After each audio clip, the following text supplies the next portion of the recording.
질문이 하나 더. 8시. 예. 아까 선생님들 중에서 앞에서 설명 국외 교육에 대해서 이렇게 여러 가지 말씀을 하셨는데, 네. 모든 어린이들이 소외받는 학생들 없이 다 똑같은 교육을 받는 건가요? 네, 그렇죠. 그거는 교육 과정안이 다 똑같아요, 부분. 그리고 우리 남한에 보면, 남한에 보니까 학생들 교복이 다르잖아요, 학교마다. 그러니까 교복 보고도 이건 학생들 차이가 나더라고요. 근데 북은 전국이 교복도 똑같아요. 국가가 똑같은 교복을 내준단 말이에요. 다 똑같아요. 이 학업만 내놓고. 질문이 하나 더 있어서 말씀 이어서. 네. 선생님 지금 우리 이제 국외 교육에 대해서 좀 말씀해 주셨는데, 남한의 선생님의 입장에서 남북이 함께 이렇게 공유할 수 있는 문화라고 하는 게 있다면 어떤 게 있을지 이런 걸 여쭤보시는 선생님. 교육하는 데서 문화를요. 예. 근데 이 체계가 너무 다르니까 그렇긴 해요. 근데 학교에서 있잖아요. 학교에서 악기들을 사고, 그다음에 학생들한테 악기 같은 건 얼마든지 배워줄 수 있거든요. 선생님들이 배워줄 수 있잖아요. 그거는 과외 시간에. 그런 거는 얼마든지 할 수 있는데 안 하는 것 같은데요. 북쪽 사람들이 있잖아요. 아들이. 그러니까 누구나 한 가지 악기는 무조건 달아요. 아무리 정말 음악적인 재능이 없는 친구라고 하더라도 하다못해 하모니카라도 분단 말이에요. 기타 하모니카라도 해요. 그리고 북에는 손풍금, 여기는 악고디언이라고 그러잖아요. 손풍금, 기타, 하모니카, 이거는 대중악기예요. 근데 그런 거는 학생들한테 다 배워줄 수 있을 것 같은데 안 하시는지 못 하시는지 모르겠는데. 아니 그런 느낌보다는 이제 남북이 이제 분단된 지 오래돼가지고 서로 차이들이 많다고 느껴지는데, 네. 같이 공유할 수 있는 동질감을 느낄 수 있는 이런 문화 이런 것들도 있을까 싶어서요. 네, 잠시만요. 그런 게 동아리 문화겠죠. 잠시만요. 여기 현장에서 질문하면 안 들릴 거거든요. 그래서 이 핸드폰으로 질문하실 수도 손 들면은 핸드폰으로 좀 가까이 가져다 드릴게요. 핸드폰에 대고 말씀하시면 일단 그건 나갈 것 같아요. 알겠습니다. 제가 여기서 그냥 해도 될 것 같아요. 잠깐만요. 지금 선생님 지금 적응 끝났죠? 저희 PPT는. 네. 그죠? 지금부터는 질문 위주로 해가지고 여기서 그냥 뒤에 채팅창을 띄워놓고 그 채팅창에 올라오는 질문을 선생님이 거기서 말씀하시면 들어갈 것 같으니까. 여기가 울려요. 지금 제가 또 같이 얘기하면 울리기 때문에. 이게 보이네요, 채팅창이. 네네. 지금 강사 선생님이 채팅창을 지금 직접 보고 계시거든요. 그래서 지금 온라인으로 접속하신 선생님들이 말씀을 버리면은 좀 정신이 없으니까 온라인으로 들어오신 분들은 채팅창에다가 질문 올려주시고요. 지금 강사 선생님이 채팅창을 보고 계세요. 그래서 바로바로 보시고 대답할 수 있는 거면 할게요. 그리고 현장 목소리 안 들리더라도 현장에서 질문하시는 선생님들 있거든요. 현장 질문하시는 분 들어오면은 다시 선생님들 들리도록 그렇게 강사 선생님께서 대답을 해주실 겁니다. 온라인으로 들어오신 분들은 좀 채팅창에 질문 바로바로 남겨주세요. 그러니까 공유할 문화는 잘 모르겠어요. 남한 교육에 대해 잘 모르니까 저는. 그리고 소외받는 아이들은 없는지 그건 없어요. 그러니까 교육은 정규 교육은 다 같이 받는 거고요. 그리고 그다음에 이제 가해 활동 같은 거, 소조 같은 경우에는 내가 하고 싶으면 하는 거예요. 하기 싫으면 안 해도 되고. 그러니까 그거 놓고 소조를 안 가는 친구들도 있거든요. 아무 소조도 안 가는 친구들도 있어요. 그런 친구들 보고 소외받았다고는 말하지 않는 거죠. 자기가 선택해서 안 가는 거니까. 소외받는 친구들은 없고요. 그 다음에 대학 진학은 희망자가 가나요? 실력 있는 학생이 가나요? 입시 경쟁은 어떤가요? 대학 진학은 희망자가 가는 겁니다. 내가 가고픈 가고. 그러니까 북쪽 학생들은 남학생들 같은 경우는 어떠냐면 여학생들은 공부 다 잘해요. 원래 공부 잘하거든요. 글도 잘 쓰고. 근데 남학생들은 달라요. 남학생들은 벌써 고등중학교 4학년 되게 되면 수학 물리는 힘들어지잖아요. 힘들어지면 포기하는 거예요. 포기하고 군대를 가요. 군대를 가겠다 한단 말이에요. 그때부터 4학년 때부터. 그러면 군대를 가서 좀 육체적으로 준비돼야 되잖아요. 그러니까 그때부터는 운동장에 나가 살아요. 철봉, 평행봉, 도립전에 이런 거 해야 된단 말이에요. 군대 가자면. 그러니까 그거부터 운동장에 나가 살죠. 그때부터는 학생들은. 대신 군대를 군사복무 10년, 우리는 만 10년 하잖아요. 우리 때는 만 13년 했거든요. 10년 마치고 제대될 때 그때 대학 추천 받는 거죠. 그때 군사공부 사람이 대학 추천 해주는데 그때 대학 추천 받아서 대학 가서 시험 칠 때는 그래서 방정식 정도, 연립 방정식 풀이 정도, 뭐 인수분해 이 정도만 해도 갈 수 있어요. 그때 가서 가는 대학들은 공부 진짜 잘하는 친구들 내놓고는 대체로 인문학 그런 부문 그런 대학들 가거든요. 이제 뭐 사범대학도 물론 가는 거고요. 그러니까 그런 대학들이 가기 때문에 수학 물리가 그다지 중요하지 않죠. 그래서 그렇게 가는 거고요.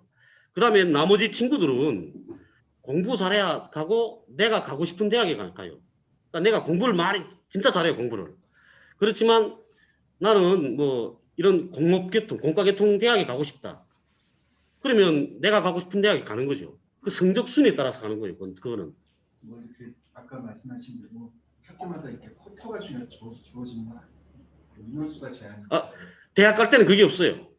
그건 그 시군별로 그런 본트가 차려져요. 시군별로. 학교에 오는 게 아니고 그거는. 예. 그러니까 한 개군에 뭐 중앙대학에 2명, 3명 이렇게 뭐 김일성종합대학 2명, 김책공대 뭐 몇 명 이렇게 떨어진단 말이에요. 예. 그건 균형 맞추는 거죠, 그걸. 그렇게 떨어지고요. 그리고 입시 경쟁도 우리도 공부 잘하는 친구들끼리는 경쟁이 심해요.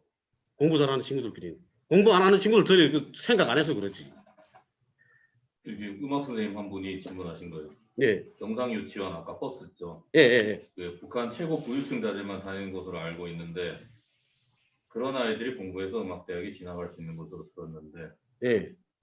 아니 그 부분 있잖아요. 이제 사진을 제가 그렇게 해서 그 인터넷에 있는 사진이 그거 있더라고요. 경상 유치원. 그래서 올린 거고요.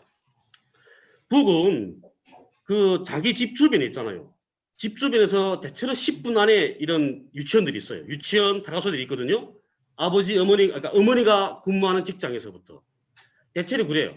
그러다 나니까 이제 그런 그 버스가 경상 유치원 같은 경우에도 경상 유치원이 있는 그 주변에 중앙기관들이 많단 말이에요. 중앙기관들이 많으니까 거기에 그런 자재들이 다니는 거죠. 그게 딱 중앙기관에 있는 그 자재들만 다닌다고 말하기는 좀 그런 거죠. 그 주변에 중앙기관이 있기 때문에 그 자재들이 다니는 겁니다. 그러니까 음악대학에는 그러면 부유한 애들만 진학하는 것인지. 아니죠. 음악에 재능이 있으면 공교육 통해서 그 음대를 갈 수 있는 방법이 혹시 있는지. 그거는 음악대학은 우선 재능이 있어야 돼요. 예술은 전제적인 재능이 있어야 되잖아요. 타고난 재능. 그러니까 우선 재능이 있어야 되고요. 그리고 그 일반 친구들도 그 이기는 말하면 오디션이나요? 그렇게 내가 노래 잘하면 성악 잘하면 가서 성악해서 그건 시험이 필요 없어요. 노래 잘 불러야 되잖아. 가수는. 노래 잘 부르면 가는 거죠. 여기에 보면 있잖아요. 허이룩이라는 친구가 있어요. 그 인터넷에 있거든요. 그 탈북자인데 그 친구 같은 경우에도 도예술단에서 성악 가수를 했어요. 근데 그 친구가 성악 가수를 한 게 음악대학 졸업해서 성악 가수 한 게 아니거든요. 고등중학교 졸업하고 농장에서 일하다가 어느 날에 그 농장 지나가던 그 예술단 성악가상이 그 친구가 농장에서 그러니까 농장벌에서 지금 노래 부르는 거 들었어요. 듣고 그 다음에 저 친구 가수로서의 전망이 있다. 그렇게 하고 성악가상이 가서 그 친구를 데려다가 예술단에 넣은 거죠. 그렇게 하고 배워주는 가르치는 거예요. 그렇게 재능이 있어야 가는 거예요. 재능이 있어야. 부유층이 아니더라도 음악에 재능이 있으면 어느 학교를 다니더라도 상관없이 네. 음악대학에 갈 수 있다는 말씀입니다. 네, 그렇죠. 그건 부유한 거하고 상관없어요. 부유한 거하고. 그리고 또 제 부기술대 보면 있잖아요. 잘 사는 집 애들이 있죠. 이렇게 노래 잘 못하더라고요. 예술적 재능이 없어요. 북이 있잖아요. 영화배우들. 그 영화배우들도 봐도 이렇게 그 농장, 뭐 공장 기업소 이런 데서 일하다가 노동 현장에서 일하다가 배우된 사람들이 많아요. 그 대표적인 사람 있잖아요. 이름 없는 영웅들이라는 그런 영화가 있어요. 북에 20부작인데 그 영화에서 나오는 주인공 김순희 중이 역을 맡은 그 배우 김정아라고 하는데 그 배우 같은 경우에는 트랙터 운전수였어요. 트랙터 운전수 농장에서 트랙터 운전수였는데 그 감독이 영화 감독이 그 청진 여자거든요. 그러니까 청진역전에서 그 여자를 본 거죠. 보고 자기가 지금 구상하고 있는 그 영화의 주인공으로 딱 알맞는 거예요. 그래 그 자리에서 캐스팅에 데려간 거죠. 그리고 국적 영화들이 보면 그 김일성 주석의 어머니 있잖아요. 강반석 여사. 그분 역하는 분에 그분 같은 경우에도 우리 어머니하고 친구거든요. 딱 친구 한 책상에 앉아 공부한 친구예요. 근데 그분 같은 경우에도 있잖아요. 이렇게 경성이라는데 온천에 갔다가 길을 따라 걸어가는데 김일성 주석이 차 타고 지금 쫙 지나간 거예요. 지나가다 탁 보니까 우리 어머니 같아. 생김새가 딱 보면. 그래 김일성 주석이 동무 오라고. 그렇게 해서 이름 뭐냐 어디 있냐. 그렇게 하고 김일성 주석이 말한 거죠. 예술영화 촬영소에다가 우리 어머니와 똑같이 생긴 그 여자를 내가 찾았다고. 그 어머니는 아들만 아는 거잖아요. 그래서 그분은 그 다음에 올라가서 그 역만 딱 해요. 그분은 다른 역 안 해. 강반석 그 여사 역만 딱 한단 말이에요. 그러면 사교육은 없는 건가요? 사교육은 그러니까 없다고 봐야죠. 근데 있긴 있어요. 어떤 경우들이냐면 열성 많은 부모들 있잖아요. 완전히 그 애들은 싫다는데 그 열성이 그런 부분들 많거든요. 보기도 완전히 그 과잉 그러니까 너무 그 과하다 할까 그런 부모들은 선생님들한테 청하죠. 선생님을 속여서 집에 와서 따로 공부시키든지. 예, 예, 그래요. 근데 그건 뭐 돈을 주고 뭘 그 대가를 지불하는 건 그건 본인들이 하는 일이고요. 그리고 선생님들 같은 경우에도 집으로 불러요. 공부 잘하는 친구들은. 우리 선생님도 담임교원인데 그 수학 선생이었거든요. 수학 선생인데 여자였어요. 류명숙이라고. 제일동포인데 제일동포 이세거든요. 근데 저녁이면 집으로 오라 불러요. 또 선생님의 집이 우리는 대체로 오랫동안 한 마을에 산단 말이에요. 선생님의 집이 다 가까이에 있어요. 걸어서 10분 이 정도에. 그러니까 5분 이 정도 된단 말이에요. 그러니까 선생님 집이 가잖아요. 저녁에 가면 선생님 집에 그 제일동포였으니까 그 집은 그 단음식만 해요. 안고 먹지 뭐 이런 걸 많이 한단 말이에요. 그래 그거 얻어먹는 재미에 애들은 가죠. 공부 못하는 애들도 가요. 그리고 이렇게 한 마을에서 오랫동안 같이 사니까 선생도 그러니까 이렇게 폭력 같은 건 안 써요. 그거 부끄럽잖아요. 네, 이 학생 때렸는데 북쪽은 또 학부형들도 성격 급하거든요. 학교에 찾아가 막 해본단 말이에요. 제 아들 때리면. 그러니까 그게 부끄럽잖아요. 한 마을에 사는데. 그러니까 선생님도 그런 일은 없죠. 그건. 아까 이제 빵 선생님이 질문하신 것 중에 하나긴 한데 그 이제 교육 학교 남북한의 그 공동의 문화 같은 걸 말씀하셨던 거에 연장선일 수도 있는데요. 예? 그러니까 공통의 교육 문화랄까 그런 것들에 대한 질문의 연장선일 수도 있는데 교육 과정이라 그럴까요? 아까 뭐 인수분해라든가 연립방 정식 이런 얘기를 하셨잖아요. 네. 그런 같이 배우는 것들이 공통적인 게 있다면 나중에 통일을 하거나 뭐 그 전 단계에서 어떤 과도기적인 상황에서도 공유할 수 있는 것들이 혹시 있을까? 그런 것들을 한번 질문 한번 드려보고 싶어요. 공부하는 거예요? 공부하는 거 내용에 대해. 대체로 수학 물리 같은 수학 물리 화학 이런 거는 다 똑같죠. 남한하고 다 같아요. 그거는 같을 거예요. 네, 정확히 모르겠는데 근데 방식이 다르죠. 그러니까 시험 치는 방식이 다른 거예요. 여기는 찍지만 저기는 써야 되는 거고요. 또 암송 내서 써야 되는 거고. 그리고 또 이런 그런 건 같고 그다음에 역사의 경우에는 다른 점들이 있더라고요. 역사 가르치는 데서. 그러니까 그 조선 역사 같은 경우에 여기서는 그 이성계의 그 위화도 해군에 대해서 긍정적인 그런 측면 살려서 이야기하잖아요. 그러니까 위화도 해군은 그때 당시 고려 말기에 그 부패한 고려 그 정권에 대한 그 무슨 그런 걸로 해서 보니까 긍정적으로 평가하는 점들이 많더라고요. 근데 북은 철저하게 그거는 나쁘다 해요. 그러니까 그때 당시에 요동반도를 수박할 수 있는 드로이기였는데 리성계의 그 욕심으로 인해서 그 수복하지 못했다. 그렇다고 해서 이성계가 정권을 잡았다고 해서 인민들이 삶은 달라진 것이 없다. 그러니까 결국은 자기 그런 정치적 목적을 위해서 한 짓이라고 이렇게 평가하는 거죠. 그리고 신라에 의한 삼국 통일도 인정 안 해요. 북에서는. 그래서 김정일 위원장이 쓴 그 노작, 그러니까 졸업 논문이 있거든요. 김일성 종합대학 졸업 논문 제목이 그거예요. 김유신은 명장이 아니다.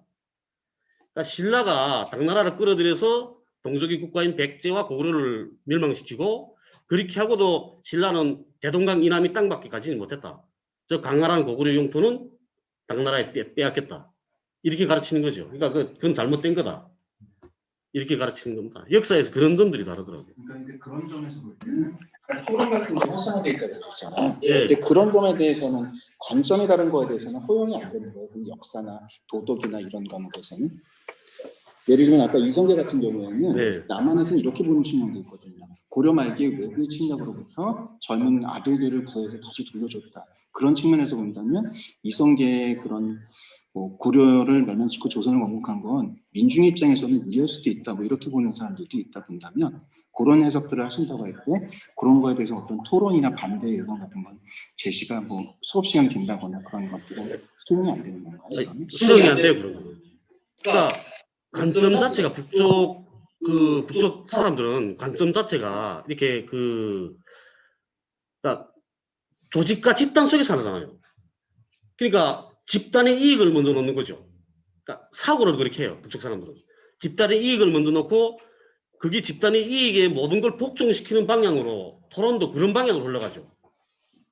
그러니까 그런 그 토론 문화에 익숙되어 있기 때문에 개인적인 건 그런 건 그 개인이 그런 데 대해서는 크게 장려하지 않아요. 경제적 체감에 대해서 물으셨네요. 북쪽은 있잖아요. 그 경제적 체감은 이런 거예요. 남쪽이 잘 살고 있다는 건 다 알거든요. 그리고 북쪽 사람들 자체도 그 자신들이 북쪽이 못 산다는 건 다 알아요. 그 경제적 체험 말하자면 이게 남한의 70년대 그 정도 되는 것 같아요. 일반적인 사람들 평가를 놓고 보면. 그렇지만 그 평양 같은 경우에는 그 모범적인 도시잖아요. 그러니까 평양처럼 앞으로 모든 도시들을 평양처럼 만들 것이다. 이거란 말이에요. 그래서 모범적인 도시를 하나 만드는 거예요. 대체로 북쪽에서는 방식상학이라는 걸 많이 하죠. 모범을 하나 만들어 놓고 그걸 따라 배우도록 한단 말이에요. 예? 그리고 그런 그 상황이 이제는 점점 그 생활 수준이 조금씩 나아지죠.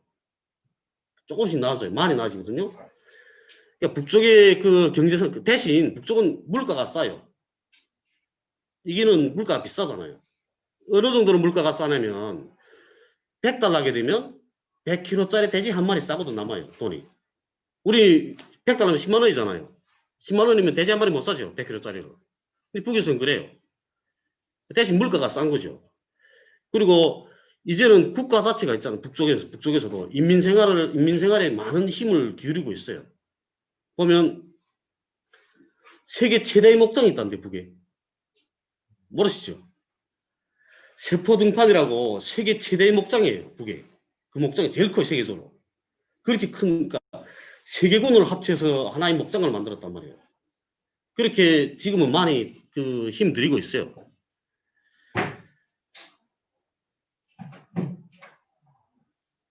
음악에 재능이 있으면 그 길로 가죠. 그러니까 음악에 재능이 있으면 공교육에서도 전공할 수 있는 시스템이 있냐. 음악에 재능이 있게 되면 있잖아요. 금성학원. 네? 금성학원에 간단 말이에요. 그거는 중앙에서 저를 이렇게 뽑아가요. 재능 있는 친구들은. 그 뭐라면 클럽이라면 나온 친구 있거든요. 탈북자인데 이 뭐야 이게 장고 치는 친구. 그 친구는 우리 아파트에 살았어요. 그 친구가. 그리고 내가 한 6개월 정도 데리고 있다가 이게 좀 보냈거든요. 근데 그 친구 같은 경우에는 그 김정일 위원장 앞에서도 공연한 친구예요. 수재란 말이에요. 장고에 대해서는 그 친구가. 그 설맞이 공연 때문에 늘 나가서 앞에 가서 했고요. 그 친구 같은 경우에는 11살에 갔어요. 금성학원에. 11살, 그 어린 나이에 데려간다는데. 그 재능만 있으면. 데려다가 키우는 거죠, 그때부터. 북은 그런 교육 체계는 잘 돼 있어요. 수재들. 예? 이런 천재적인 재능 가진 애들. 그런 애들은 국가가 어려서부터 데려가요. 12살 이때부터. 그리고 더군다나 어떤 친구들 더 많이 데려가냐면 이렇게 이가계통의 그 그 머리 좋은 친구들 있잖아요. 어려서부터 뭐 sem세기 산수 잘하고 막 이렇게 머리 좋은 그런 친구들 있어요. 그런 친구들은 국가가 부모들 것이 모두 데려가요. 평양으로. 그러니까 평양에다 집 주는 거죠. 각자 아파트에다. 예? 거기는 평수가 다 90평 이상이다. 그렇게 큰 집들 준단 말이에요. 그리고 애는 어려서부터 그 다음엔 물리대학, 이과대학 이런 데 보내죠. 그런 데서 따로 교육시키는 거죠. 그런 애들은. 박사들, 교수 박사들이 앉아서. 요만한 애를 하나만 넣고 앉아서 선생님들이, 수요모형 선생님들이 앉아서 가르친단 말이에요. 그러니까 과학기술이 발전 안 할 수 없는 거죠. 선생님 잠깐만요. 그 온라인으로 들어오신 선생님들이 좀 답답해서 채팅창으로는 질문 안 올리시는 것 같은데 그 음소거를 해제하시고 질문하실 분들은 그 온라인으로 바로바로 질문하시면 그 강사 선생님이 듣고 대답해 드릴게요. 질문 하나 드리겠습니까? 요즘 우리 아이들의 장래 희망 1위는 유튜버로 알고 있는데 북에서 그 아이들이 제일 하고 싶은 장래 희망은 1등 뭐 이런 게 있다면 제일 되고 싶은 게 뭘까요? 과학자입니다. 예전에는 있잖아요. 그 김정일 위원장 시대, 그러니까 그 2000년대 초반 거지만 해도 애들이 앞으로 뭐 되고 싶어? 그렇게 하면 예술인이 되고 싶다 그랬어요. 애들이. 근데 그게 사람에 따라, 그러니까 국가 최고 지도자가 어떤 사람인가에 따라서 그 사람의 성향이 어떤가에 따라서 달라지더라고요. 김정일 위원장은 예술 좋아하잖아요. 예술가거든요. 물론 예술인이고. 그러니까 김정일 위원장 시대에는 애들이 다 따라가는 거예요. 그거. 그때는 과학자 되겠다는 애들이 별반 없었어요. 근데 김정은 위원장 시대에 와서 과학기술을 중시하고 이렇게 하게 되니까 애들이 이제는 과학자 기술자가 되겠다 그래요. 뭘 되겠어? 이렇게 하면 박사. 애들이 이렇게 말하는 거죠. 그것도 최고 지도자의 그 입장에 따라서 다 달라지더라고요. 문화가. 이건 조금 조심스러운 질문이신데요. 아까 이제 말씀하시기도 그렇고 이렇게 강연에 이제 나오는 포스터에도 나왔던 얘기 중에 하나가 이만갑이나 모라만 클럽에 나와서 하시는 분들의 말씀이 거짓말이라고 이렇게 표현하셨던 걸로 제가 아까 들었던 것 같고 이해를 했는데 네. 그 부분은 그러니까 제가 이해하기로는 그 말씀하시는 게 왜곡됐다는 말씀인 건지 아니면 그분들이 자신들이 일부 경험한 걸 가지고 마치 북한 전부가 그런 것처럼 그렇게 말씀을 한다는 차원에서의 거짓말이라고 표현하신 건지 어떤 측면에서 그렇게 얘기하신 건가요? 그러니까 왜곡해도 많이 왜곡하고요. 그리고 대부분이 거짓말입니다. 실례를 어떠냐면 제가 이 언론인권센터에서 작년도 1년 동안 모니터링 했거든요. 모란봉 클럽 이만갑을. 근데 그래서 저도 정확히 알게 된 거죠. 네? 거의 다 거짓말입니다. 실례들이 어떠냐면 무슨 한 탈북자가 그래요. 네? 밑에든지 생각이 잘 안 나는데 임수경 아시죠? 임수경 씨. 예? 임수경 전 의원. 임수경 전 의원이 평양에 왔을 때가 89년도거든요. 13차 세계 청년학생 추천 때. 근데 임수경 학생이 왔을 때 임수경 학생 앞에서 자기가 가야금으로 내 나라 제일로 좋아라는 노래를 연주했다는 거예요. 근데 89년도란 말이에요. 그게. 내 나라 제일로 좋아라는 그 노래는 91년도에 나왔어요. 그렇게 웃긴다는데요? 웃기는 거잖아요. 근데 이걸 북에서 저 같은 사람은 그래도 그 북에 대해서 많이 공부를 하고 북에 있을 때도 공부도 많이 하고 알잖아요. 그러니까 느낌이 있으니까 89년도에는 저 노래 없었는데 그러면 인터넷 자료 탁탁 쳐보면 나오는 거예요. 틀림이 없단 말이에요. 그리고 또 안찬일이라는 탈북자 있어요. 예? 안찬일은 뭐라 그러냐면 이거 그 번궁 아시죠? 이제 리성계. 예? 리성계가 이방원이한테 자리 내주고 내려가잖아요. 상황이. 함흥차사가 있는 함흥차사 그 이야기가 있는 번궁이죠. 그 함흥에 있어요. 번궁이. 근데 북쪽에서 김일성 주석이 이성계를 미워하기 때문에 예? 이성계에 관한 거는 하나도 관리를 하지 않아서 함흥의 번궁은 쑥대밭이 됐다. 이렇게 말한단 말이에요. 근데 번궁이 북한의 국가 보존 유적 107호예요. 국가가 보존하는 유적이란 말이에요. 우리 집사람 같은 경우 있잖아요. 함흥 사람이거든요. 우리 집사람이 옆에 번궁이 있어요. 그러니까 그런 사람은 듣고 웃죠. 무슨 거짓말 하고 있냐고. 그런 거짓말도 해요. 그리고 역사 교육 같은 것도 그러는 거예요. 북에서는 아프리카 역사, 미국 역사에 대해서 전혀 가르치지 않는다. 그렇기 때문에 그 어떤 탈북자가 그 방송에 나서 그런 거죠. 자기 아프리카에 가서 아프리카 역사에 대해 모르기 때문에 배워주지 않아서 몰랐다. 이렇게 말한단 말이에요. 예? 근데 역사 교육을 아프리카를 빼놓고 하는 역사 교육이 어디 있어요? 아프리카 하면 제일 먼저 떠오르는 게 노예잖아요. 노예. 예? 그럼 북은 미국은 어떤 나라다? 이 아메리카는 이렇게 나쁜 나라다 하는 걸 교육하기 위해서라도 아프리카의 노예에 대해서 꼭 말해야죠. 아프리카 역사를 배워준단 말이에요.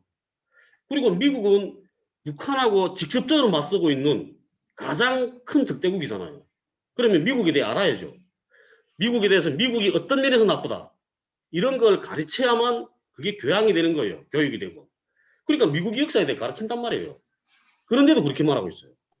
김지영이라고 그것도 나오거든요. 김성종합대학 나왔다는 애. 걔는 김성종합대학도 안 나왔죠. 어느 정도로 그러니까 역사에 대한 이것도 없냐면 북에서 미국의 깃발 있잖아요. 예? 성족이 있는 그 별. 예? 그 별은 미국이 한나라하고 전쟁을 해서 이길 때마다 별 하나씩 갖다 붙였다. 북에서 그렇게 배워준다는 거예요. 김일성 종합대가 졸업했다는 애가. 그건 김일성 종합대 안 나왔어요. 확인이 안 되잖아, 확인이. 예? 저 같은 경우에는 그래도 있잖아요. 이렇게, 저 북에 있을 때 좀 이름이 있었거든요.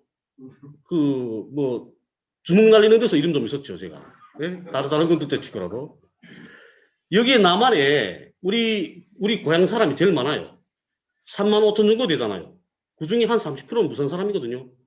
우리 그 무산이라는 데가 그 도강에도 편리하고 국경 지역에서 사람이 제일 많이 모여 살아요. 그러니까 그만큼 탈북자가 많은 거죠. 그 중에 저를 아는 사람 너무 많아요. 그러니까 저 같은 거는 거짓말을 못 하잖아요. 그러니까 제가 북에서 내가 뭐 어떤 북한법에 어긋난 일들을 했습니다. 그래서 내가 탈북하게 됐습니다. 이렇게 방송에서도 말하거든요, 제가. 유튜브 나가서. 그리고 여러 방송에서도 이야기해요. 그거는, 저도 그렇죠. 북에 있을 때 나는 그 범죄를 범한 적이 없습니다. 이렇게 말하면 좋잖아요. 근데 그렇게 말 안 하고 이미 전에 다 털어놓고 이야기하는 이유는 날 아는 사람이 너무 많기 때문에 그러는 거죠. 그러니까 내가 거짓말을 하게 되면 걔들은 그 거짓말을 가지고 물고 늘어지는 거예요. 저는 걔들하고 늘 싸우는 사람이거든요. 그러니까 그렇게 하는 거고. 이제 김지영 같은 경우에는 확인이 안 돼요. 확인할 수 없단 말이에요. 그러니까 마음대로 경력이고 학력이고 다 속이는 거죠. 아까 그 홍광철 선생님께서 그 언론 뭐 관련해서 했다는데 아까 흘려서 말씀하셔서 잘 못 들으셨을 것 같아서 인권센터요. 언론인권센터. 네. 언론인권센터에서 그 돈을 대 가지고 연구를 했죠, 용역. 예, 모니터링 했죠, 제가. 모니터링하고 그리고 박사 연구자가 한 명이 하고 선생님하고 김연희 선생님까지 해서 같이 이만갑하고 모란봉 그 두 프로그램을 모니터링 하셔가지고 그래서 그러면 그 방송 저쪽 심의위에다가 신청됐죠. 그래서 어떤 톱을 받았더라. 채널A하고 TV조선 다 톱을 받았어요. 그러니까 뭐 시정 방송을 한다고. 그렇게. 그다음 주의 주고 뭐 이런 거 있더라고요. 그 관련한 내용은 뭐 자료가 어디 올라와 있는 데가 있습니까? 언론인권센터 홈페이지에 가면 있을 겁니다, 거기다. 네. 그죠. 이만갑하고 모란봉 클럽 이 방송의 내부적인 모순. 그 토론회 했었거든요, 작년도에.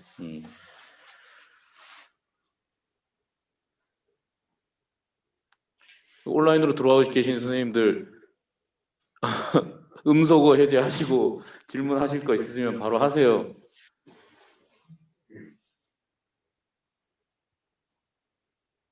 아니면 또 현장에서 바로 질문하겠습니다.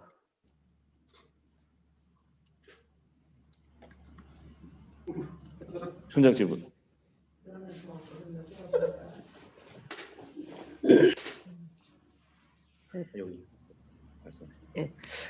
탈북자들이 왜 그렇게 많이 생기는 걸까요? 저는 그게 좀 궁금하더라고요. 전 이만가 가끔 보는데 이제 그걸 다 옳다고 생각은 안 하거든요. 그래서 이제 제가 오늘 사실 신청하게 된 이곳에 이제 신청하게 된 이유도 제가 그 한 게 사실을 알고 싶다는 얘기를 했었어요. 그러니까 이제 이념이 다르고 체제가 다르기 때문에 네, 대치하는 상황이다 보니까 서로 좋은 얘기는 안 하잖아요. 그런데 보면은 어쨌든 그 북에서 탈북자들이 많이 생기고 그거로 인해서 이제 마찰이 많이 생기잖아요. 그러면 이유가 있으니까 탈북을 할 거 아닙니까? 그래서 저는 그게 좀 궁금해요. 왜 탈북자들이 많은지. 원안의 행군이라는 걸 했죠. 북에서. 그게 96년도에 시작된 건데요. 원안의 행군 하게 되면서 그다음에 국가가 식량 공급을 못했습니다. 그런데 중국하고 북한은 원래 국경이라는 개념이 없었어요. 압록강과 두만강이 국경선이 아닙니까? 그런데 국경이라는 개념이 없어서 예전에 중국에서 문화대혁명할 때 그때도 그 중국에 사는 조선족들이 많이 넘어왔거든요. 북에 많이 넘어와 살았습니다. 그리고 문화대혁명 끝난 다음 돌아갔거든요. 그거와 마찬가지입니다. 이 건너편에 다 친척들이 있단 말이에요. 양쪽에 다. 북한 국경 쪽에도 친척들이 있고 중국 그 간도 쪽에도 친척들이 많고. 그러니까 고난행군 들어가면서 식량 공급 못하게 되니까 사람들이 식량 얻으러 간 거죠. 중국으로.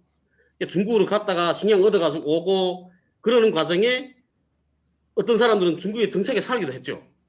근데 중국에 정착해 살면 비법월경자들, 그러니까 불법 체류자잖아요. 그러니까 중국은 체포해서 북으로 돌려보내는 겁니다. 그러는데 우리 한국 정부에서 데려오기 시작했죠. 탈북자들은. 노무현 정권 시절에 제일 많이 데려왔습니다. 전 세계로 내가 3번에 몇백 명씩 실어왔단 말이에요. 예? 그런데 노무현 대통령 보고 탈북자들은 빨갱이라고 하지 않습니까? 그 바보 같은 새끼들이라는데요. 돈도 제일 많이 줬습니다, 그때. 현금으로 3천 얼마씩 줬습니다, 그때는. 지금은 뭐 700만 그 정도밖에 안 주거든요. 저는 한 번도 타지 못했는데. 근데 그렇게 했습니다. 그러다 나니까 탈북자들이 중국에서 살던 불법 체류자들이 남한으로 오기 시작한 거죠. 남한에 오면 다 주지 않습니까? 증명서. 그러니까 이기는 안전하니까. 그래서 오게 됐죠. 오게 되고 돈도 많이 주니까 왔던 겁니다. 그 사람들이 그 다음에 남한에 살아보니까 혼자 살지 않습니까? 자기가. 그러니까 심심하죠. 부모 형제가 생각이 나고. 그래서 그때부터 부모 형제들 데려오기 시작한 겁니다. 북에 있는 부모 형제들을. 그게 브로커들 시켜서 데려오잖아요. 그게 2010년까지 정점 찍습니다. 2010년까지 최고로 돌아왔거든요. 그 다음에 2010년 지나서부터는 쫙 내려갑니다. 내려가서 지난 4월에는 하나원 출소한 탈북자가 4명이었습니다. 그러니까 데려올 사람은 다 데려온 거죠. 2010년까지. 그 다음부터 쭉 내려가기 시작한다는데요. 그래 이제는 4월엔 그랬다는데요. 근데 그걸 놓고 지금 사람들 뭐라 하냐면 코로나 때문에 그렇다고 또 보수 우익 쪽에서는 그리는 거죠. 근데 그건 천만의 말씀입니다. 그 탈북자들이 태국에서부터 그 하나원 졸업에 나오자면 보통 6개월 정도 걸립니다.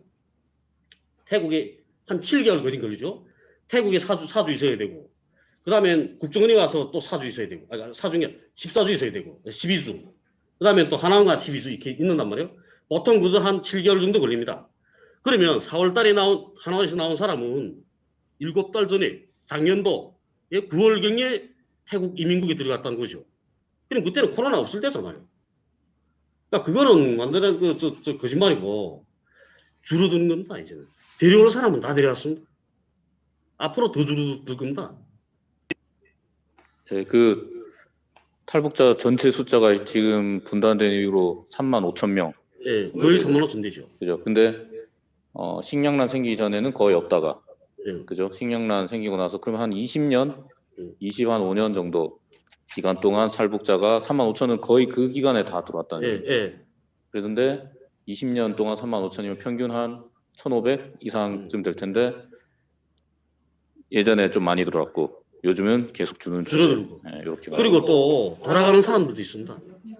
예, 돌아가는 사람들도. 어떤 사람 그런 얘기도 하더라고요. 동독에서 서독으로 넘어간 사람은 400만 명 가까이 된다고. 예. 그래서 뭐 그거 다 받아줘야 그렇게 독일처럼 통일된다는 사람도 있는데. 근데 보면 그 북쪽을 흔히 폐쇄적인 사회라 그러지 않습니까? 예? 근데 폐쇄시키는 건 우리가 시킨다는데요. 북은 그 161개 국가하고 외교관계 가지고 있습니다. 그리고 누구나 갑니다. 우리 대한민국 사람들하고 미국 시민권자하고 최근에 말레이시아 사람들도 못 가거든요. 김정남 그 사건이 있은 이후에는 다 갑니다. 우리 못 가죠. 그리고 북쪽에서 쏘는 텔레비전 방송 그걸 남한에서 막는 거 아십니까? 남산에서 있잖아요. 남산 타워에 있는데 거기서 북쪽에 대고 방해선파를 쏘거든요. 장해선파를 넘어오지 못하게. 그러니까 이런 것도 있잖아요. 그러니까 많이 그러니까 북을 폐쇄적인 사회다. 북을 그렇게 말하는 게 그 말이 잘 안 맞는 겁니다. 다른 나라 사람은 다 갈 수 있는데 우리만 못 가는데. 근데 북은 가보면 안다. 북은. 제가 이게 나와서 말 안 해도 되죠. 가서 보면 안 됩니다. 보면 됩니다. 어떤 분이 이야기하는데 평양에 지금 갔는데 남한 분들이 지금 갔죠. 갔는데 지금 아침 출근 시간인데 평양 사람들이 지금 출근하는 게 여유롭게 흔들흔들 걸어서 가더라는 거죠. 그러니까 한 분은 그 사람들 보고 이랬답니다. 참 여유롭다고. 아침 시간인데도. 근데 옆에 앉아있던 분은 저러니까 못 살지. 이러더라는 거죠. 뛰어다녀도 모자랄 판에 저렇게 흔들거리니까 못 산다고. 그러니까 이렇게 한 가지 현상을 놓고도 어떤 자세에서 보는가에 따라서 달라지는 겁니다. 그러니까 북에 대한 그 모든 정보는 정말 그럴까? 저기도 사람이 사는 세상인데 정말 그럴까? 이런 질문을 꼭 한번 던져봐야 되는 겁니다. 그래서 우리 상식에 내 상식에 맞지 않으면 그건 거짓말인 겁니다. 홍강철 선생님도 이제 탈북하신 지 6, 7년? 예, 7년 됩니다. 됐잖아요. TV에 보면 강명도 같은 경우는 몇 년 됐지? 7, 8년? 네, 그렇죠. 예. 27, 8년 동안 남한에 살았는데도 북한 얘기를 아주 자신감 있게, 아주 자신감 있게 지금도 왔다 갔다 하는 사람들 네. 하는데 사실 홍강철 선생님도 이제 한 떨어진 지 이제 7년쯤 됐으니까 네. 지금 우리 남한 사람들이 그쪽 잘 못 접하는 것처럼 홍강철 선생님도 잘 접하지 못할 수도 있지 않나. 그렇죠. 내가 접한 건 아니고. 네. 그렇죠. 그럼 최근 탈북하신 분들한테 들으시는 거예요? 네. 그리고 또 저 같은 경우에는 이게 전화하잖아요. 여기서 북에 있는 가족들하고 친구들하고. 방송을 보거나 그렇게 말씀하시면 강명돈 의원이나 그런 보면 북한과 이렇게 연락이 가능하다 그러는데 그게 진짜인가요? 네. 그렇게. 전화합니다. 닌하오 있잖아. 닌하오. 아니 뭐 아는 기자분을 통해서 네. 공식적인 방법은 아니지만 이렇게 카톡 비슷하게 해서 연락은 충분히 할 수 있다고 뭐 말씀을 듣긴 했는데. 일단 돼요. 저 같은 경우에는 이렇게 녹음을 합니다. 저는 이걸 생각하고 있거든요. 어느 순간에 내가 쟤들한테 또 먹잇감 되지 않겠는가. 그래서 북쪽에서 전화 오면 이렇게 녹음하죠. 북조선에서 저희 녹음하고 합니다. 그래서 후에 뭐라 시비 걸면 그 녹음 파일을 내놓으면 되죠, 내가. 그리고 친구들, 가족들 다 합니다. 사진도 오고요. 그러죠. 이렇게 어떤 식으로 하냐면 이런 우리 한국 휴대폰도 들어가거든요. 드론이 실어서. 드론이 있지 않습니까? 그게 이게 국경 지역에 사는 친구들은 중국에 가서 이 휴대폰을 여기서 개통해가지고 다 개통하는 겁니다. 중국에 가서 노명해서 북에서 쓸 수 있게끔 만들어가지고 그걸 드론에 실어서 내 집 앞마당에 갖다 떨구죠. 그러면 그다음 엄마는 또 거기서 또 고추장 먹고 싶다면 엄마가 담근 고추장을 또 단지 담아서 그 드론에 실어서 또 보내는 겁니다. 네? 지금은 거의 10kg까지 실을 수 있는 드론도 있다 그러더라고요. 그렇게 넘어오는 거죠. 그 휴대폰에 가면 그다음에 휴대폰 켜지 않습니까? 켜고 이렇게 하고 그다음에 그 일을 하는 거죠. 전화가 내년을 찾아가는 겁니다. 이게 다 켜고 보면 이 안테나 쫙 서죠. 이 안테나 쓰잖아요. 그 안테나를 이렇게 켜고 휴대폰 켜고 쫙 다니는 겁니다. 그러면 잡히는 데가 있거든요. 휴대폰은 쫙 다시가 쫙 설려 있습니다. 그럼 거기서 전화가 되는 거죠. 그렇게 하고 그러면 전화 딱 눌러서 하는 직접 바로 통화를 하시는 거예요. 이게 어떤 일이 있지 않습니까? 이게 서면 안 돼. 앉아도 안 돼. 앉아도 안 되고, 앉아도 안 되고, 이렇게 쪼그리고 딱 앉아 이렇게 하고 있다. 그런 사람도 있단 말이에요. 실제 그런 일도 있더라고요. 그러면 몇번 이렇게 뜯고 나한테 강직을 두고 이렇게 딱 까버리겠다 이렇게 전화를 하죠. 그렇게 해서는 안 됩니다. 질문이 하나 들어왔는데. 처벌 안 한다. 네, 그게 이거 계속 하는 국정은 그런 문제 가지고 가족들을 연차제로 이렇게 처벌을 해야 하거든요. 이거 먼저 탈북자들 있잖아요. 그 대표적인 사람 누구냐면 탈북 한의사 형제. 걔들은 90년대 초에 왔어요. 네? 걔들이 와서 늘 말하잖아요. 우리 가족들은 정치범 수용소에 다 끌려갔다고. 그 친구가 둘째인가 먼저 왔거든요. 근데 정치범 수용소에 끌려갔으면 엄마하고 동생 형들은 어떻게 데려와요? 형제들 다 데려왔잖아요. 엄마 거지. 그건 처벌한다는 건 거짓말이라는데요. 그렇게 산신뢰가 있는데도 자꾸 의문 가지잖아요. 북한은 처벌할 거야. 그게 선의가 먼저 있는 거죠. 그래 그런 겁니다. 우리 가족들도 다 살아 있습니다. 잘 살고 있고요. 우리는 나 같은 경우에는 우리 그 삼촌이 여기로 말하면 기무사령부 지금 뭐가 됐던가요? 안보지원사령부 됐죠 지금은. 예전에 기무사령부 같은 그런 데서 이런 그 부장을 해요 이렇게 기무사령부 같은 데서. 근데 우리 삼촌도 다 그 제자리 다 있습니다. 친척들 뭐 간부하는 사람도 다 그대 다 있고요. 질문이 좀 이상합니다. 네. 김정은 건강. 마우스도 있으면 돼. 그러니까 그건 모르죠. 근데 그러니까 그 이전에 있잖아요. 그 이전에 거 보게 되면 그 김정은 위원장은 이런 농구 좋아합니다. 농구. 예, 농구용 좋아하거든요. 그래서 그 전에는 지금처럼 이렇게 살이 찌지 않았었습니다. 지금처럼. 그리고 승마도 좋아하고요. 제가 군사군 받은 그게 김정은 위원장 거기서 났거든요. 출생했거든요. 아침이면 여름이면 와요 거기로. 여름이면 오는데 여름이면 새벽이면 말 타고 쫙 달려요. 그 새벽이면 나오거든요. 그런 사람이었는데 지금 어쨌든 사업 부담이 많잖아요. 북은 이렇게 피라미드 형태란 말이에요. 모든 보고가 최고 지도자한테 딱 집중되게 돼 있어요. 그러면 그 사람이 봐야 될 하루 사무량은 산처럼 쌓이는 거예요. 내가 결제해야 될 것만. 내가 혼자 모든 거 다 봐야 되니까. 그러니까 운동 시간이 절대적으로 부족하죠. 그러니까 살이 찌는 거예요. 살이 찌고 싶어 찌는 게 아니란 말이에요. 그러니까 건강 상태는 그렇고요. 그리고 보면 그 일반인이 병원 이용, 편리성, 병원 시설, 북이 있잖아요. 그 무상 치료잖아요. 무상 치료인 건 확실해요. 그렇지만 우리 남한으로 말하면 서비스가 많이 부족하죠. 원래 사회주의라는 거는 자본주의는 상품을 팔아야 되잖아요. 그러니까 어떻게나 잘 만들고 어떻게나 서비스가 병원 같은 경우도 같죠. 서비스가 좋아야 되죠. 다른 병원보다. 그러니까 경쟁하니까 발전할 수밖에 없는데 북은 사회주의는 안 그래요. 사회주의는 이게 경쟁하는 그런 체제가 아니다 보니까 그저 불편하지 않으면 돼요. 그러니까 서비스 질에서 완전히 떨어지죠. 자본주의 배분. 저도 여기 와서 뭐 여의도 성모병원에도 입원해 봤거든요. 보면 서비스는 대단히 좋더라고. 북은 그렇지도 못해요. 대신 우리 체계에서 어떤 점이 다르냐면 우리는 그 수술병동, 그러니까 입원병동 그 전담 의사, 간호사 따로 있어요.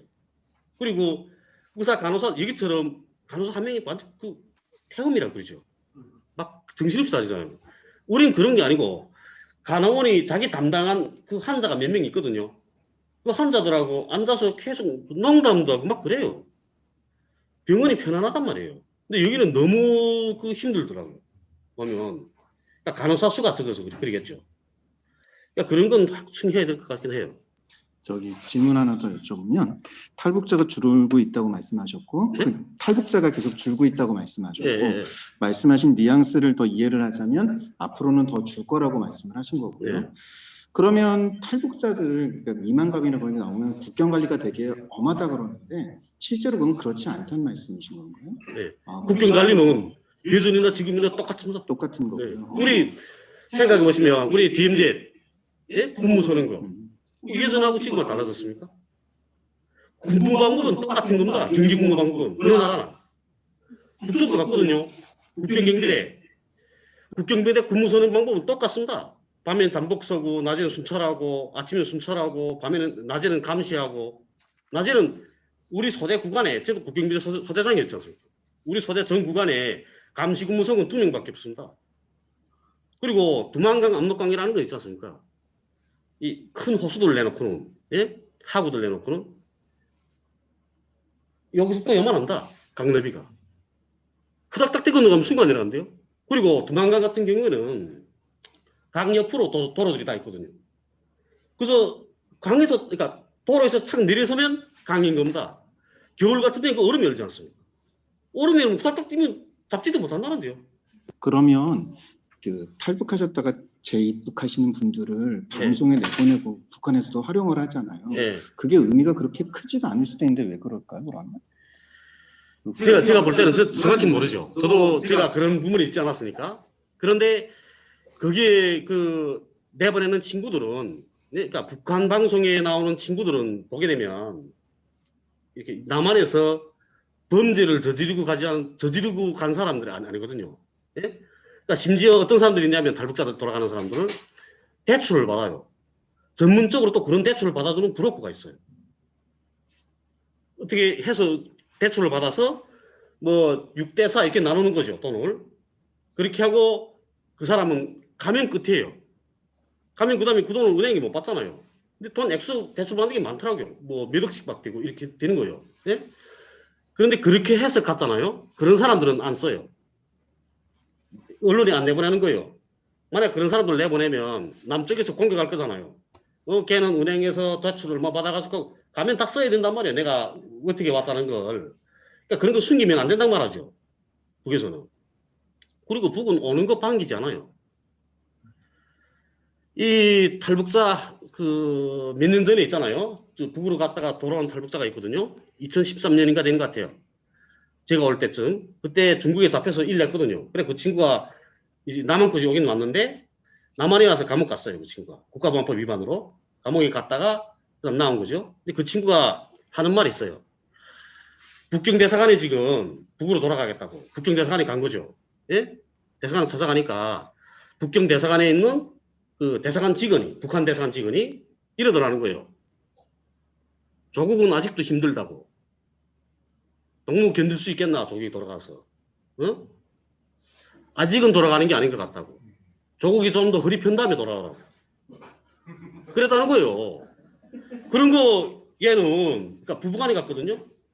나는 무조건 조국으로 돌아가겠다고. 막 거기서 발버둥 친 거예요. 그러면 가라고. 근데 동부 가서 후회하지 말라. 그랬다는 거죠. 그래 돌아갔는데 몇 달 안 사고 도망쳐 온 거예요 또. 근데 북은 돌아가면 있잖아요. 감옥 안 보내거든요. 우리 남한 사람들 북에 갔다가 오잖아요. 그러면 감옥 가거든요. 국가보안법 위반이잖아요. 북은 여기 남한에 또 돌아가면 감옥 안 가요. 그거는 이제 온 친구 있잖아요. 그 친구만 봐도 알 수 있는 거죠. 안 가요 감옥에. 그 저희 학교에서는 한번 들었던 얘기인데 일반적인 그 북에서의 이제 범법 행위, 위법 행위 그게 이제 감옥까지 가는 거 뭐 이런 거 관련해서 이남하고 어떻게 다른지 좀 말씀해 주세요. 뭐 체계가요. 네, 변호사를 뭐 나중에 된다거나 위법 행위로 적발이 됐을 때 어떻게 처리하는지. 우리는 있잖아요. 우선 범죄자 체포하는 체포영장이 있어야죠. 체포영장 발부하게 되면 빼도 박도 못하는 증거가 있어야 돼요. 증거 없이는 체포영장 발부 못해요. 근데 그 체포영장에 사인하는 거 남한은 판사가 하잖아요. 구속영장, 체포영장 판사가 발부하잖아요. 북은 당위원회에서 토론회를 해요. 그래 그게 연명 사인한단 말이에요. 당위원장 그 다음에 내가 속한 세포비서 당세포비서 검찰소장, 재판소장 이렇게 연명 사인해요. 거기다. 거기에 단 한 명이라도 사인하지 않게 되면 체포 못해요. 그러니까 체포영장이 발부됐다는 것 자체는 당에서 너는 더 이상 고치지 못하겠다. 아무래도 너 사법처리 받아야 되겠다. 이래서 체포영장 발부하는 거죠. 그 이전에 있잖아요. 내가 잘못 범하게 되면 주의, 경고, 엄중경고 이런 걸 줘요. 당 조직에서. 내가 잘못 범했다 해서 그 자리에서 훌 잡아가는 게 아니란 말이에요. 사람은 누구나 잘못할 수 있잖아요. 누구나 잘못할 수 있어요. 그래, 그렇기 때문에 그렇게 하는 거예요. 주의를 주고, 그다음 두 번째는 또 같은 결함 보면 경고를 주고, 또 결함 보면 그때는 엄중 경고 주고, 엄중 경고를 줬는데도 또 그랬어요. 그러면 너는 안 되겠다, 사법 처리해라, 이렇게 하는 거죠. 그렇게 당리 개입해요. 그리고 당에서 그 어떤 큰 범죄를 범했다 하더라도 당에서 책임지겠습니다. 당에서 책임지고 교양하겠습니다. 이러면 못 잡아가요. 그렇죠. 그러면 피해자의 그런 그 피해자에 대해서는 그런 어떤 복구 절차라든가 그런 건 전혀 없는 거예요? 그런 어떤 뭐 그런 보상이라든가 그런 것도 있어요. 그거는 이게 합의나 하고 보상하고 이렇게 하는 게 있잖아요. 우리 남한은 재판에서 하잖아요. 북은 그렇게는 안 해요. 그렇게는 안 하고 개인들끼리 합의를 보는 거죠. 합의를 보고 그렇게 하고 그다음에 우리처럼 이게 불법을 타면서 그 비슷한 걸 해요. 그래서 피해자 가족들이 그 처벌하기를 원치 않을 때는 처벌 안 하죠. 그 합의를 이끌어낼 때까지 예. 가고 근데 그 합의는 무조건 그러니까 피해자가 납득이 갈 수 있는 합의가 해야 되는 거예요. 피해자가 납득 안 하면 그러면 안 돼요. 그리고 북한법은 보면 있잖아요. 그러니까 겉으로 볼 때는 북한법이 완전히 세 보이거든요. 흔히 이 자본주의 사회에서 이야기하는 거 보면 북한은 사형도 집행하고 막 뭐 무슨 뭐 고문하고 때린다 막 이러잖아요. 근데 안 그래요, 북이. 북한법이 제가 볼 때는 있잖아요. 이 지구상에서 제일 허술한 법이에요. 제일 빠져나가기 좋은 법이란 말이에요. 저 법은. 내가 만약에 증거 자료 없으면 이거 그 재판에 가면 그 자백 하나만 가지고 된 그런 그 재판은 인정도 안 하거든요. 그리고 내가 억울하다고 생각하잖아요. 요만큼이라도 억울하다고 생각하면 당중앙위원회에다 편지를 써요. 신속 편지를. 그러면 억울한 것만큼은 딱 들어준다는 거예요. 당중앙위원회에서 그러니까 중앙당에서 사람 내려와요. 다 그런 그룹들이 내려와서 사건 조회하고 그만큼 딱 갈라져요. 요건 잘못된 거다 이렇게.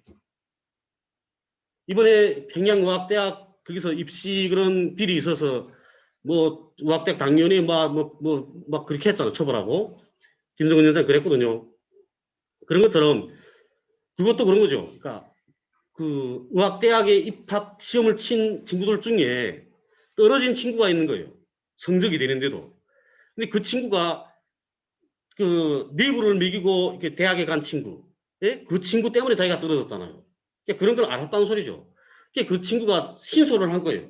돌아가면서 신소를 했는데 중앙당 교육부나 뭐 보안성이라니까 누구도 그 신소에 귀를 기울이지 않았던 거죠. 누구도 귀를 기울여서 내 억울한 것 그 처리 안 해주면 그러면 최고 지도자 앞으로 신소를 해요. 최고 지도자 앞으로. 그건 누구도 뜯어 못 보거든요. 그 뜯어본다고 말하는 사람들도 있던데 못 뜯어봐요. 그거는 실례들어 이야기하면 내 앞에 오는 편지잖아요. 내한테 쓴 편지인데 그 우리 와이프가 뜯어봤어요. 근데 그때 연락줘. 그렇게 하면 당신 왜 그걸 봐. 내 일인데 이렇게 되는 거예요. 최고 지도자 앞으로 편지를 쓰면 딱 가요. 최고 지도자 보잖아요. 그 순간이면 끝나는 거예요. 일이. 절의 임무를 주죠. 평양의학대학에 분명 무슨 문제가 있는 것 같다. 당장 알아보라. 이렇게 지시 주면 그 즉시 내가 알아봐요. 그럼 그 앞에서는 누구도 거짓말 못해요. 그러니까 여기처럼 깔아먹는다는 있을 수 없는 거죠. 그런 앞에서는. 질문이 하나 있는데, 저도 어릴 때 많이 들었던 내용이 이제 아우지 탄광 얘기가 있고, 정치범 수용소 뭐 이런 얘기들을 많이 듣잖아요. 네. 북에서 뭐 사상범을 처리한다거나 뭐 죄를 지면 아우지 탄광 보낸다라고 하는데 제가 애들한테도 들은 얘기거든. 그 얘기가 지금도 애들한테 돌고 있는 건데 실제로 아우지 탄광이나 정치범 수용소는 어떤 사람들이 가는 거고 어떻게 어떤 것인지 좀 설명을 좀 해주시면 좋겠습니다. 아우지 탄광은 있잖아요. 그 아우지라는 말은 여진족 말이거든요. 여진족 말이 그 불타는 돌이란 뜻이에요. 예?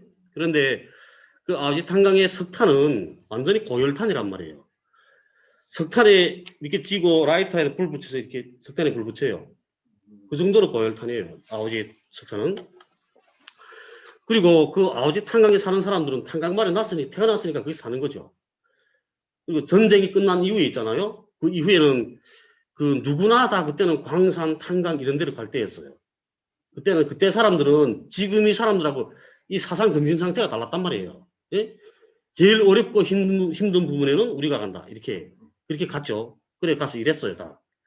그런 사람들이 사는 데예요. 아오지라는 곳이. 아오지라는 곳이 또 국경이거든요. 거기가 언성 쪽에. 그래서 거기서 탈북한 사람들도 많아요. 그러면 아오지 거기서 탈북한 사람들은 정치범 수용소에 탈북한 사람이잖아요. 그 말이나 같은 거죠. 근데 그 친구들은 범죄자 아니란 말이에요. 그리고 정치범 수용소에 대한 거는 그건 거짓말이에요. 그 신동혁이 대표적인 신동혁이거든요. 신동혁이 아버지가 예? 북쪽의 TV에 나와서 이야기했어요. 그때 아버지가 신동혁이가 어린 시절에 찍은 사진을 내보였거든요. 그 사진이 북에서는 선물, 그러니까 선물을 줘요. 선물.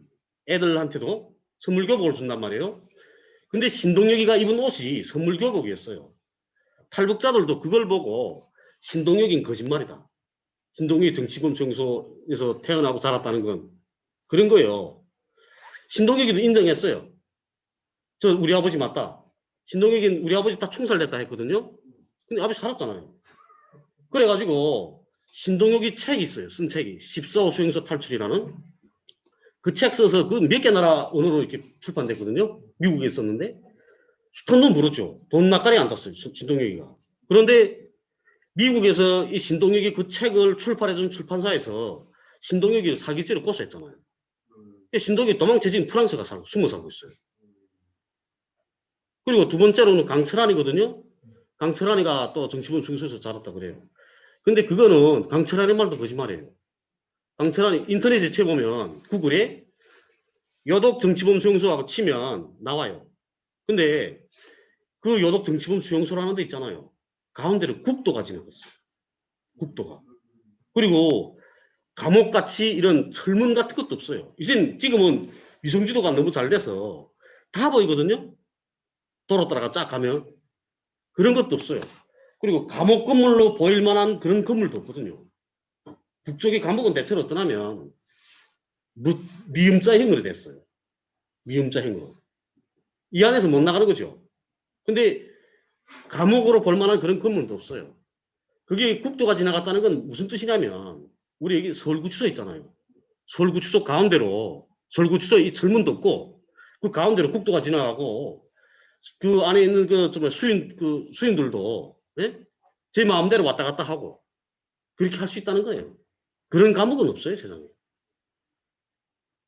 그러면 우리가 흔히 들었던 걸로 상상하는 거로 안에서 자다가 군인들이 이렇게 납치해서 데려간다거나 그런 일은 없다는 거예요. 북한도 법이 있는 나라예요. 자기 북한도 현법이 있고 다 있거든요. 법대로 해요, 법대로. 법을 왜 만들어요? 국가 통치자들이 국가를 올바르게 이끌자고 또 내가 국가를 지도하는데 이끌어가는 데서 십자고 법을 만들거든요. 그거는. 근데 그 법을 내가 만든 법을 내가 안 지키면 안 되죠. 그게 국가가 운영이 안 되는 거예요. 그리고 우리 남한에는 있잖아요. 저 청와대 앞에 가면 시위하는 사람 많잖아요. 우리는 그거 보고 집회와 시위 결사의 자유가 있다. 자유가 있기 때문에 저렇게 한다. 할 수 있다. 이렇게 말하죠. 예? 저는 다르게 보거든요. 어떻게 보냐면 저는 사회적 갈등이 얼마나 많았으면 저렇게 시위하는 사람들이 많겠나. 딱 시위를 해도 안 풀리잖아요. 예? 오늘도 보면 세월호 단식 농성하시던 분이 49일째 오늘도 실려갔어요, 병원에. 근데 그분이 49일 동안 단식 농성을 할 동안 국가가 그 문제를 해결해 주지 않기 때문에 그렇게 하는 거잖아요. 북은 신소와 청문하게 되면 다 해결해줘요. 그러니까 북에는 시위 없단 말이에요. 그리고 그렇다고 해서 영 없는 건 아니에요. 그러니까 개인 시위 하죠. 1인 시위로. 어떤 방식으로 하냐면 우리 제대군관들 같은 경우에는 군대에서 군사복무하고 제대대 고향으로 돌아오잖아요. 그러면 가족들 함께 온단 말이에요. 그러면 국가가 집을 줘야 돼요. 제대군관들한테 집을 공급해야 되거든요. 근데 제대대 집으로 고향으로 왔는데 집을 안 줘. 그러면 이삿짐을 당연히 앞에 갖다 딱 부려놔요. 그러면 정문 앞에 부려놓거든요. 그러면 책임져서 당위원장이 조직비서 다 들어가라 할 때마다 계속 보잖아요. 저게 뭐야? 그런 방식으로 시위를 하는 거예요. 그러면 당 위원장이 저 재대공간인데 집을 공부 아직 안 했어. 그럽니다. 그렇게 하면 당장 동무집이나 주라 딱 이렇게 지시하는 거죠. 그러면 또 도시경영 가서 자기 집 내는 거예요. 이렇게 그런 식으로 시위를 하는 거죠. 그리고 또 보면 있잖아요. 이렇게 가족 동반 자살을 많이 하잖아요. 근데 그것도 저는 이렇게 봐요. 그 어느 사람이나 그 자기 애들하고 함께 죽기를 바라겠어요. 예? 내가 비록 비둘져서 예? 세상을 떠나긴 하지만 애들하고 함께 죽고 싶은 사람은 없겠지. 부모는 그 어느 부분은 없을 거예요. 근데 그 애들을 내가 이제 남겨두고 가는 애들을 사회가 충분히 돌봐줄 수 있다는 그런 믿음이 있으면 그러면 애들하고 함께 안 죽죠. 근데 우리 사회 사랑 이야기 계속 하잖아요. 예수님이 태어나신 기원 예? 그때부터 시작해서 계속 사랑에 대해서 이야기해요. 불교도 같죠. 사랑에 대해서, 베품에 대해서. 근데 진짜 사랑하는 사회는 아니잖아요. 많이 그런 분들이 있긴 한데, 예? 정말 우리 사회가 사랑하고 서로가 돕는, 그리고 서로 베푸는 그런 사회라면 동반자살 같은 건 없어야죠. 그런 거 보면 참 가슴 아프다고 생각하고요. 보기에는 진짜 자살이 없어요. 정말 고양이 뿔 같은 그런 일들이 한 번씩 일어나긴 하죠. 그런데 이렇게 남한처럼 많지는 않아요. 그리고 가족 동반 자살이라는 건 난 들어는 못 봤어요. 여기가 처음 들은 소리라는데요. 류윤희 선생님께서 북한의 부조리한 면이 어떤 것이 있을까요? 권력층 비리. 이제 탈북하시는 분들이 많이 한 말이죠. 이제 권력층 비리라든가 부조리한 면. 오란본 클럽이나 이제 이완감에 제일 많이 나오는데. 이거 북에도 간부들 속에 비리들이 있죠. 부정부패 있단 말이에요. 그래서 계속 말하잖아요. 부정부패 투쟁을 강화하라고. 예? 그리고 이번에 평양의학대학 사건처럼 그런 사건들이 있어요. 비리 사건들이. 그런데 칼날은 엄하거든요, 북에서. 일단 칼 한 번 대면 저리 없어요. 저리 앉은 자리도 없이 쓸어가거든요. 경종을 울리는 거죠. 그래서 그 어떤 그런 사건이 제기만 되면 뿌리 뽑아요. 정말. 그래 간부들 그런 비리 있더라 하더라도 그렇게 뿌리 뽑는 거죠. 근데 보면 북에도요. 이제 평양의학대학 사건도 있었지만 대학 입시 그게 비리가 많죠. 대학 입학 시험 그런데 제일 많아요. 북에도. 지금 시간이 꽤 많이 흘러가지고 정리를 좀 해야 될 것 같은데요. 온라인으로 접속하신 선생님들은 질문을 그렇게 많이들 하시지 않고 이제 시간이 길어지니까 이제 몇 분은 나가셨는데 우리 여기 강연장 빌린 시간도 얼마 안 남았고 해서 정리를 좀 하려고 합니다. 온라인 선생님들한테도 좀 말씀을 드리긴 해야 되는데 잠깐 언급을 할게요.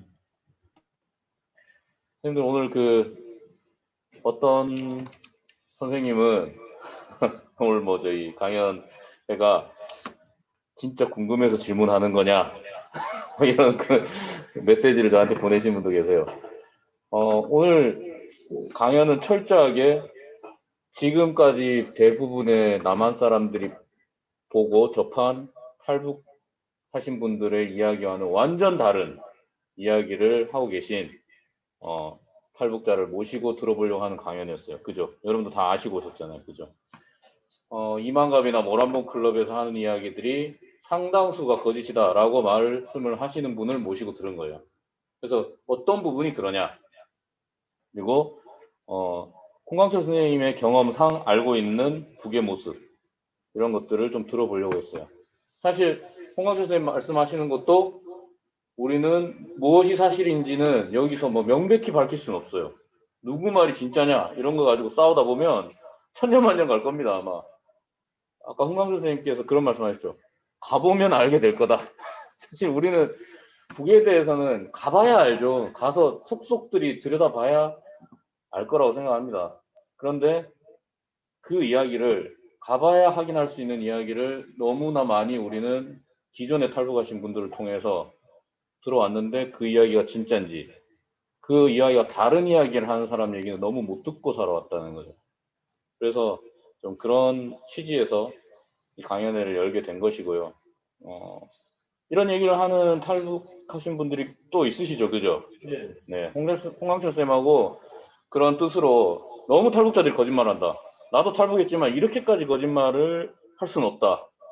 그래서 내가 경험한 북한 내가 한번 밝혀보겠다 해서 유튜브 왈가왈북이라는 곳에서 그런 이야기들 하고 계시고, 탈북하신 분들끼리 막 싸우시죠? 탈북하신 분들끼리 서로 유튜브 하면서 막 싸웁니다. 막 홍강철 뭐 이러면서 그죠? 이제는 욕하지 않습니다. 기권한 거죠, 이게. 아, 그런가요? 이제 뭐 유튜브에 가서 얼마든지 찾아볼 수는 있습니다만, 또 통일교육 고민하시는 선생님들하고 같이 한번 들어보는 자리 마련했었습니다. 오늘 아쉽게 시간이 좀 부족해서 또 질문할 게 있으시더라도 못하신 분도 계실 거고, 그래서 죄송스럽게 생각하고요. 저희랑 뭐 같이 공부를 했으면 해서 이렇게 제안 드렸을 때 신청하신 분들은 나중에 또 만나서 같이 이야기 나눴으면 좋겠습니다. 오늘 수고해주신 그 홍강철 선생님 한번 박수 부탁드리겠습니다.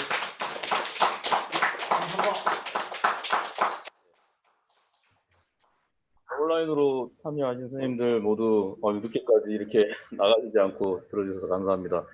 또 그 궁금한 사항이나 이런 거 있으시면 저랑 그 카톡이라든가 메시지로 또 이야기 나눌 수 있으니까요. 그 불편하시더라도 저한테 뭐 소감이라도 짧게 보내주시면 참고하도록 하겠습니다. 네, 안녕히 들어가십시오.